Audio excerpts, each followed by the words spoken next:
రథం చుట్టూ దయచేసి వినాలి. రథం చుట్టూ ఎవరే కానీ రథానికి సంబంధించిన వాళ్ళు తప్ప మిగతా అనుసరించుకోవాలి. రథానికి సంబంధించిన తప్ప వాళ్ళక్క పక్కకెత్తుకోవాలి.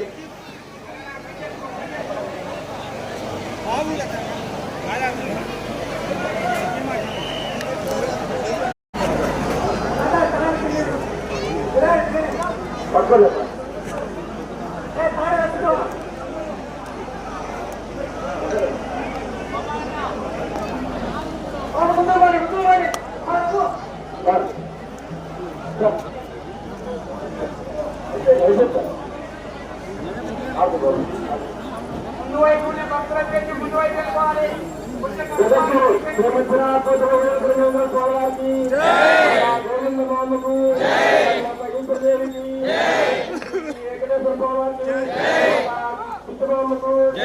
శ్రీనివాస